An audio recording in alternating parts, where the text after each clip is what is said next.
लिए अलग अलग जो है संस्थानों में संगठनों में बढ़ गए। जिन जिन संगठनों का अभी आपने नाम लिया वो संगठन भी अपने आप में एक नहीं है। अधिकार मारे जाएंगे क्योंकि तुम तो अपने अपने संगठनों के जो है पदाधिकारी बन के बैठे हो, मठाधीश बन के बैठे हो। तुमने चंदे की दुकानें खोल ली तो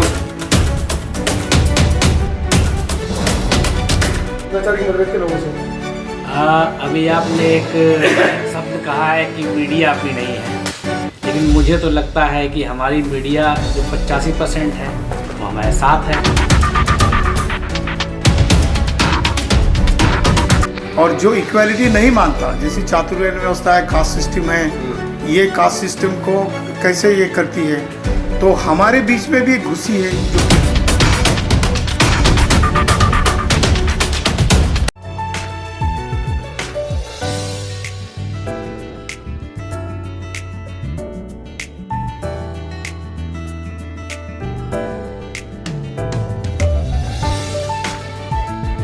भारतीय बौद्ध महासभा अस्तित्व में थी, समता सैनिक दल अस्तित्व में था, बहुजन और भी संगठन है, लेकिन समर संघ अचानक से 2-3-4 साल के अंदर अस्तित्व में आया है। या पुराना, जैसा कि आपने बताया कि बुद्ध के जमाने से है, बाबा साहब ने भी इसके बारे में अपने किताबों में लिखा है, तो क्या वजह है कि विलुप्त हो गया और आप इसको पुनः खोज कर आए हैं, फिर इसको जिंदा करने की कोशिश कर रहे हैं? क्या आज की तारीख में भी, वर्तमान समय में भी समर संघ की प्रासंगिकता बनी हुई है? देखिए, संघ जो होता है, संघ का मतलब होता है जहां भी एक से ज्यादा 2 व्यक्ति होते हैं वो संघ होता है। जब हमारे बड़े बूढ़े घर छोड़ के जा रहे होते हैं या दुनिया छोड़ के जा रहे होते हैं तो अपने बच्चों को बताते हैं, चाहे औलाद 1 हो, 2 हो, 3 हो, 4 हो, ये बताते हैं कि बच्चों सब संग संग रहना, साथ साथ रहना, वरना तुम्हारी ताकत खत्म हो जाएगी, वरना तुम्हें कोई लूट के ले जाएगा, कोई तुम्हारी जमीन जायदाद छीन लेगा, कोई तुम्हारे पुरखों का नाम ले जाएगा तुमसे। ये बात हमारे जो पुरखे हैं, हमारे जो बड़े बूढ़े हैं हमको बताते हैं। अब यहाँ पे संघ में जितने भी लोग हैं ये सारे के सारे साधारण लोग हैं जो इस बात से परेशान हैं कि हमारे जो बड़े बूढ़े थे उन्होंने जितना काम किया, हमारे जो बड़े लोग थे वो उन्होंने इतना काम किया, हमें इतने अच्छे अच्छे अधिकार मिले, कानून में मिले, संविधान में मिले, ऐसा क्या हो गया कि वो सारे के सारे अधिकार एक एक करके चले जा रहे हैं। जब इस बात पे मंथन किया गया और इस बात को बहुत बारीकी से देखा गया तो पता चला कि हमने वो काम करना छोड़ दिया जो हम पहले किया करते थे। हमने इकट्ठा रहना छोड़ दिया। हम अपने अपने फायदे के लिए, अपने अपने लाभ के लिए अलग अलग जो है संस्थानों में, संगठनों में बढ़ गए। जिन जिन संगठनों का अभी आपने नाम लिया वो संगठन भी अपने आप में एक नहीं है। जिन जिन संस्थानों के आपने नाम लिए वो एक एक नाम से 10-10, 20-20 संस्थानें हैं। इनफैक्ट वो भी इंस्टीट्यूशन जो हमारे पुरखों ने बनाए, बाबा साहब ने बनाए, या उससे बाद जो हमारे लोग आए उन्होंने बनाए, जितने भी हमारे क्रांतिकारी लोग आए उन्होंने बनाए, उनके भी टुकड़े हो गए। उनके भी 25-25, 26-26, 30-30 टुकड़े हो गए, 50-40 टुकड़े हो गए और उनसे कोई रिजल्ट नहीं आया। जब ये सारे के सारे टुकड़े अलग अलग बिखरे हुए थे तो साधारण लोगों ने इन्हीं टुकड़ों से कहा, साधारण लोगों ने, साधारण लोग यानी समण, इन समणों ने इन्हीं टुकड़ों से कहा कि भैया तुम इकट्ठे हो जाओ, अगर तुम इकट्ठे नहीं होगे तुम्हारा कुछ नहीं जाएगा, हमारे अधिकार मारे जाएंगे। क्योंकि तुम तो अपने अपने संगठनों के जो है पदाधिकारी बन के बैठे हो, मठाधीश बन के बैठे हो। तुमने चंदे की दुकानें खोल ली तो उससे तुम्हारे घर चल रहे हैं। अभी तुम सरवाइव कर जाओगे, हो सकता है आगे आने वाली तुम्हारी जो औलादें हैं, जो नस्लें हैं वो सरवाइव ना कर सकें। इसलिए नेता तुम ही रहो, लेकिन तुम इकट्ठे हो जाओ। तुम इकट्ठे नहीं होगे तो हमारे सारे अधिकार चले जाते जाएंगे। किसी को समझ नहीं आया कि इकट्ठे हो जाना चाहिए, क्योंकि हर किसी को अपना अहंकार इतना ज्यादा बड़ा लगता है, उसके आगे उसको कुछ नहीं दिखाई देता। और दिखाई भी कैसे दे?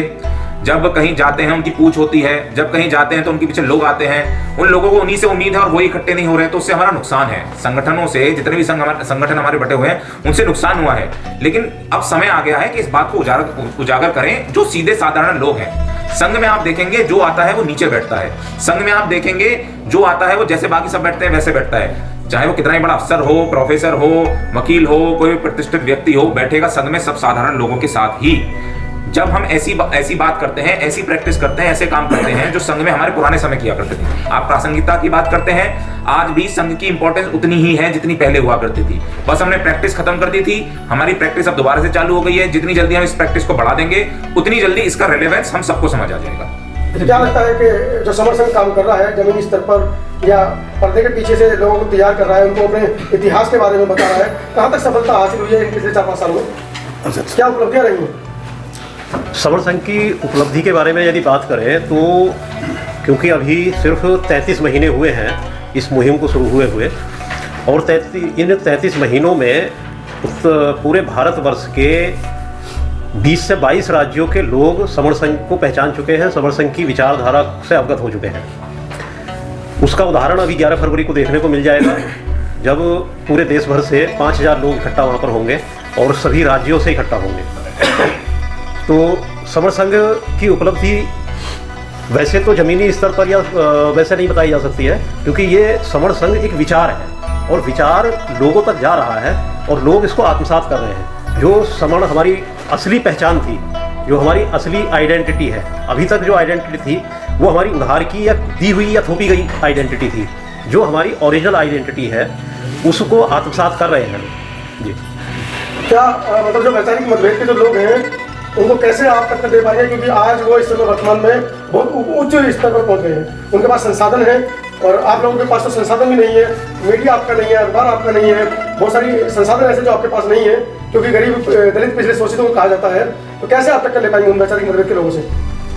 अभी आपने एक शब्द कहा है कि मीडिया अपनी नहीं है, लेकिन मुझे तो लगता है कि हमारी मीडिया जो 85% है वो हमारे साथ है।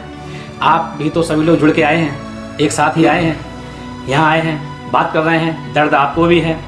तो ऐसा नहीं कि मीडिया हमारी नहीं है, मीडिया हमारी है, बस बताने की आवश्यकता है। जैसे ही आप लोग उनको बताएंगे वैसे ही मीडिया एकदम से खड़ी जाती है और हम लोग साथ रहेगी।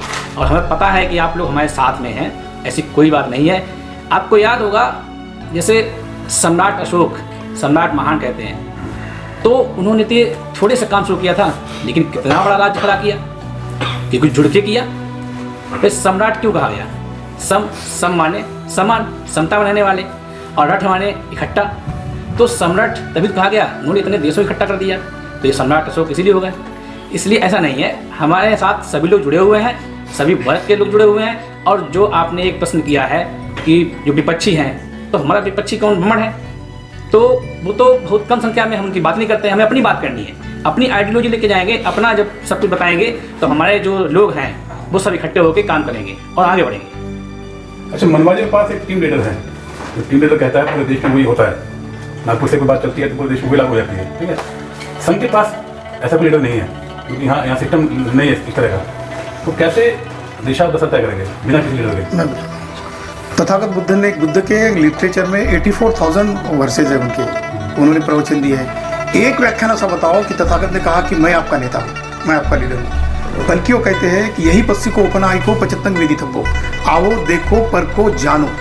मैं कहता हूँ इसलिए नहीं, कालामो को कहा है, कालाम सूत्र में कहा है, हे कालामो मैं कहता हूँ इसलिए मत मानना आपको, या पुरखों से चली आई हुई परंपरा इसलिए, या किसी ग्रंथ किताब में लिखा इसलिए नहीं, या मेरे कुछ बड़े लोगों ने कहा इसलिए नहीं, आपके हित की है कि नहीं। बहुजन हिताय बहुजन सुखाय लोकानुकंपाय अत्ता हिताय अनन्या हिताय सत्तादेव मनुष्यानंग आदि कल्याणंग मज्ज कल्याणंग परियोसानंग कल्याणंग। बहुजनों के हितों की है और ये साबित करती है कि सभी का हित है, तो मेरी बात मानो। इसका मतलब बुद्ध ने लीडरशिप क्रिएट नहीं की, बुद्ध ने संघ इस्टेब्लिश किया। संघ का मतलब जैसे कहा कि संग रहना, जब संग रहोगे ना तो आपके बीच की दरारें कम हो जाती है। बुद्ध ने संघ किया, बुद्ध तो इतने एनलाइटन थे, सारे दुखों का रीजन पता, सारी दुनिया का आगे पीछे का पता था। लोकविदु थे, लोकविदु अनुत्तरो पुरुष धम्म सारथी सत्तादेव मनुष्यानंग बुद्धो भगवाती। इतना सारा वर्णन है बुद्ध का। लोकविदु यानी हर इंसान के मन को रीड करने वाला। He was the greatest psychiatrist and psychological scientist.